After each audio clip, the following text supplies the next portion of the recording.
Hello everyone, कैसे हैं आप सब। आशा करता हूं कि आप सब बहुत अच्छे होंगे। तो आज हमारा है पक्षी और पक्षी यानी बर्ड, और इसके बारे में हम पढ़ने वाले हैं। और इसके बाद यहाँ से हमारा एक ही क्लास में पूरी पक्षी हो जाएगी। जैसे बसंत गौरी है, शकरखोरा है, टाइजिंग चिड़िया है, चील, बाज और गिद्ध है। तो ये सब हमारे इंस्टीट्यूट में ये सारे सवाल पूछे जाते हैं और इससे बाहरी अब कोई भी आपसे पक्षी का सवाल नहीं पूछा जाएगा। तो आप सब इस क्लास को बहुत अच्छे से देखिएगा और एक भी क्लास इसमें आप लोग मिस मत कीजिएगा। और आप लोग के लिए हम ऐसे ही बहुत अच्छी अच्छी क्लासें लेकर आते रहेंगे। तब तक से आप सब लाइक कर दे और हमारे चैनल को सब्सक्राइब कर दे। तो चलिए, आप लोग का समय बिना गंवाए हुए हम अपनी क्लास की ओर चलते हैं। तो देखिए, आज हमारा है टॉपिक है पक्षी के बारे में। और पक्षी से बहुत सारे क्वेश्चन आता है और इस बार भी आने वाला है। तो चलिए हम अपनी क्लास को शुरू करते हैं। तो देखिए, जो पक्षी होता है, पक्षी केवल अंडे देने के लिए घोंसला बनाते हैं और जब अंडे से बच्चे निकल जाते हैं तो वो घोंसला छोड़कर उड़ जाते हैं और घोंसला छोड़कर पक्षी अलग अलग जगह चले जाते हैं, पेड़ों पर, ज़मीन पर और पानी में। जो पक्षी है, पक्षी क्या करते हैं, अपना घोंसला बनाते हैं। क्यों? क्योंकि उसको वो अपने बच्चे को यानी वो अंडे देने के लिए घोंसला बनाते हैं। और जैसे ही वो घोंसला में अंडे दे देते हैं तो उसके बाद वो क्या करते हैं, उस घोंसला को छोड़कर पक्षी कहीं दूसरे जगह चल जाते हैं। कई पेड़ पर चल जाते हैं, कोई ज़मीन पर चल जाता है और कोई पानी में। तो पक्षियों का सिर्फ घोंसला बनाना है, सिर्फ उसको अंडे देने के काम ही आता है। उसके बाद है जो हमारे जो अधिकतर पक्षियाँ होती हैं, उनकी आँखें उनके सिर के दोनों तरफ होता है। यानी जो ज़्यादा पक्षियों की जो आँखें होती हैं वो सिर के दोनों तरफ होती हैं। उसके बाद पक्षी एक ही समय पे दो अलग अलग चीज़ों को एक साथ देख लेते हैं, यानी उन पर नज़र डाल लेते हैं। जब अलग अलग चीज़ों पर केंद्रित करते हैं तो उनका देखने का जो दायरा होता है वो बढ़ जाता है। जब ये बिल्कुल सामने दिखाई देते हैं तो उनके दोनों आंखें एक ही चीज़ पर होती हैं। ये देखिए, सीटेट एग्जाम में ये कई बार ये क्वेश्चन पूछा गया है कि पक्षी एक ही समय में दो अलग अलग चीज़ों पर क्या करते हैं, एक साथ देख लेते हैं। ये कथन सही है कि गलत है, इस तरीके से पूछा जाता है। तो ये आप लोग को, आई होप आप लोग को बहुत अच्छा समझ में आ गया होगा। और जो लोग नए हैं तो हमारे चैनल को सब्सक्राइब कर लीजिए ताकि आपको जो भी आने वाली क्लास है, जो नई क्लासें हैं, वो आप सबको बहुत आसानी से मिल जाए। और देखिए, जो ज़्यादातर जो पक्षियाँ होती हैं, जो आँखों की उसकी ज़्यादातर पक्षियों की जो आँखें होती हैं, ज़्यादातर पक्षियों की आँखें की पुतली घूम नहीं सकती और अपनी गर्दन घुमाकर ही आसपास देखते हैं। जो ज़्यादातर जो पक्षी हैं उनकी जो आँख की जो पुतली होती है ना, यानी उसकी जो पपिल होती है, यानी वो क्या करता है, वो ज़्यादा उसकी पुतली घूम नहीं सकती है और अपनी गर्दन को घुमाकर आसपास देखते हैं।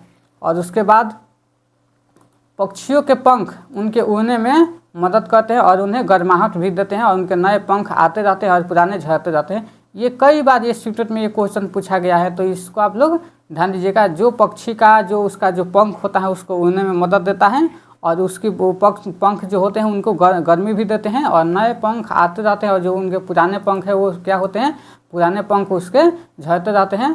और जो पक्षी होता है, पक्षियों में जो उसकी कुछ अलग अलग खतरों के लिए अलग अलग आवाज़ निकालते हैं।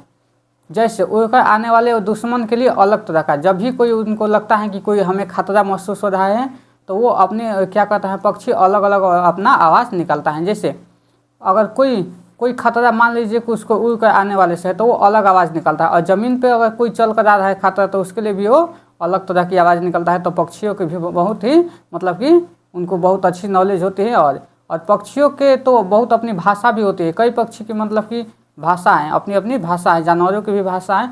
तो देखिए, पक्षी के जो कान दिखाई देते हैं लेकिन इनके सिर के दोनों तरफ छोटे छोटे छेद होते हैं जो पंख से ढके रहते हैं और पक्षी इन्हीं की मदद से सुनता है। जो पक्षियों के जो कान होते हैं क्या होते हैं, एक छिद्र के जैसा होता है, यानी एक छोटे से छेद के जैसा होता है। और वो क्या होता है, वो उनके पंखों से ढके रहते हैं।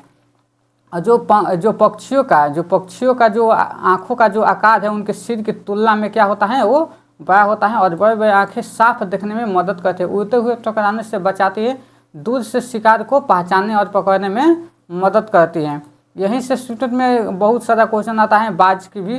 तो उसको हम आप लोग इस क्लास को पूरी क्लास देखिएगा, उसके बाद आपका ये पक्षी का टॉपिक एक ही क्लास में आपका फिनिश हो जाएगा।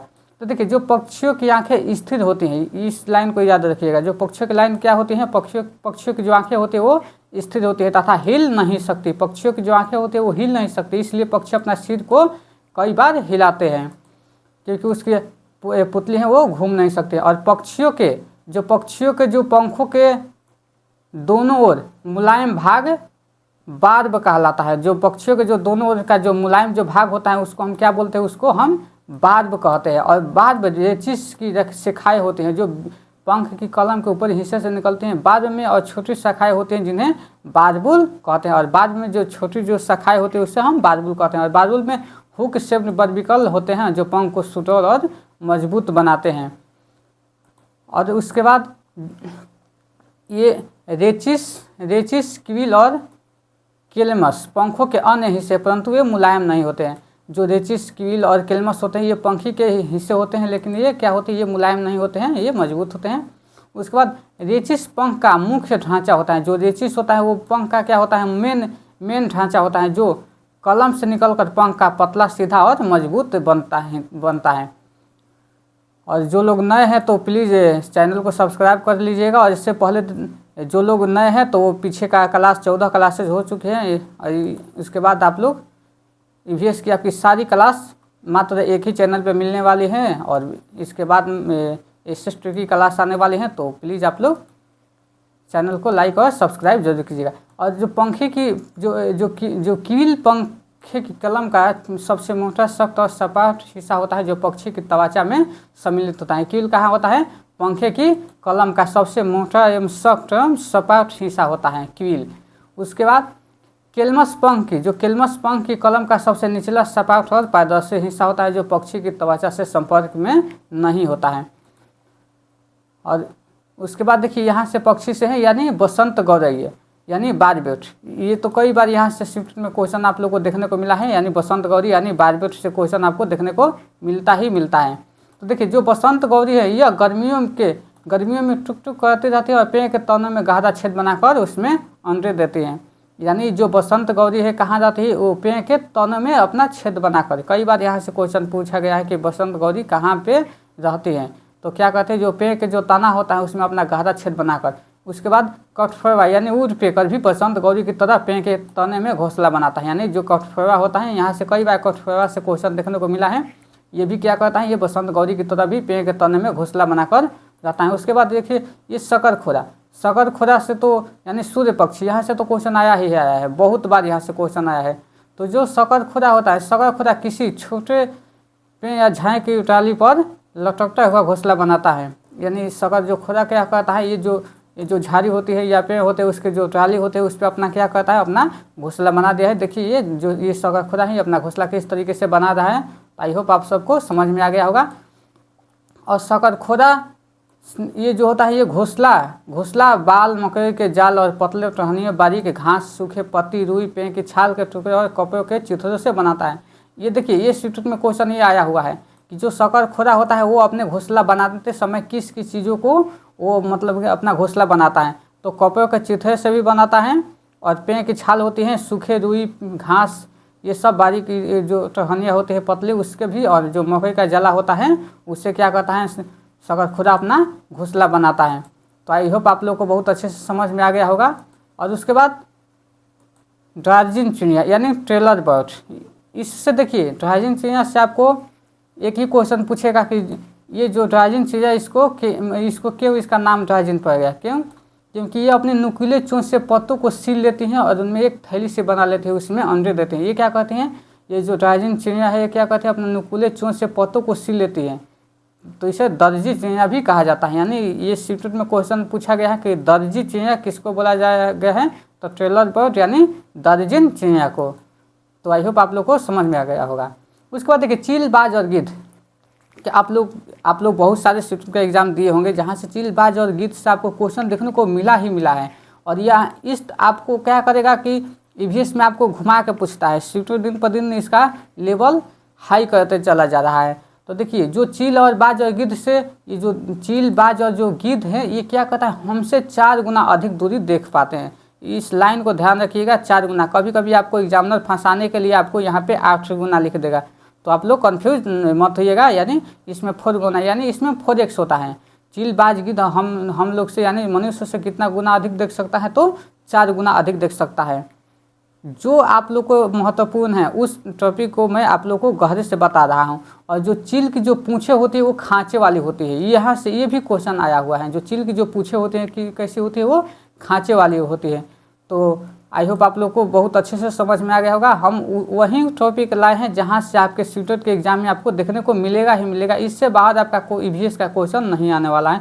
और इसके बाद हम ईवीएस की कुछ पेडागोजी का क्लास करवा देंगे, आप लोग को टेंशन नहीं लेना है।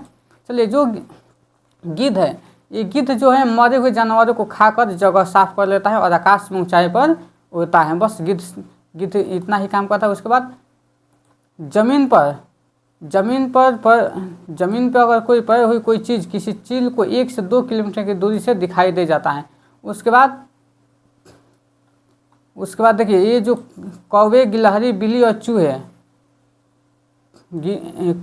कौवे, गिलहरी, बिल्ली और चूहे, ये क्या होता है कि कुछ मौका देखते हैं ही अंडे चुरा लेते हैं और कई बार घोंसले को भी तोड़ देते हैं। जो कौवा होता है, गिलहरी, बिल्ली और चूहे, यानी क्या करता है, ये लोग मौका देखते ही क्या करते हैं, अंडे को चुरा लेते हैं और कई बार घोंसले को भी तोड़ देते हैं। उसके बाद देखिए, इसके बाद है नर विवर पक्षी। नर विवर पक्षी से तो आया है। इससे देखिए, नर विवर पक्षी तो बहुत ही, इसके बारे में आप लोग एक बार पढ़ लीजिए, उसके बाद समझाते हैं। नर विवर पक्षी, देखिए नर विवर पक्षी अपने घोंसले बनाते हैं और मादा विवर पक्षी, घोंसला कौन बनाता है, नर विवर पक्षी। और मादा विवर पक्षी उस घोंसले को देखती है और उनमें से जो घोंसला सबसे ज़्यादा पसंद आता है उन्हें उसी में वो अंडे देते हैं। यानी जो नर विवर पक्षी है वो क्या होता है, वो एक तरह का उल्लू का स्वयंवर होता है। यानी नर विवर पक्षी क्या करेंगे, सारे नर विवर पक्षी अपना अपना घोंसला बनाएंगे, किसके लिए, वो मादा विवर पक्षी के लिए। और मादा विवर पक्षी क्या करेगी, वो सभी नर विवर के पक्षी में घूम घूम कर देखेगी और उनको जिसका घोंसला पसंद आ जाएगा वो उसी के घोंसले में क्या देगी, अंडे देगी।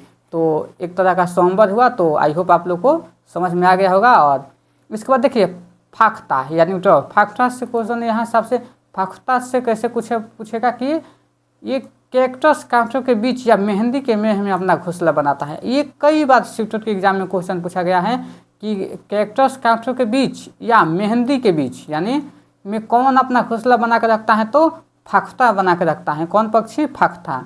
तो आप लोग इससे समझ में आ गया होगा। उसके बाद देखिए, उल्लू से तो कई बार क्वेश्चन आपको पूछा गया है, कई बार। उल्लू अपनी गर्दन को पीछे तक घुमा सकता है। इसको क्या करता है, उल्लू क्या करता है कि अपने पूरे जो उसकी गर्दन है पूरा वो पीछे तक घुमा सकता है।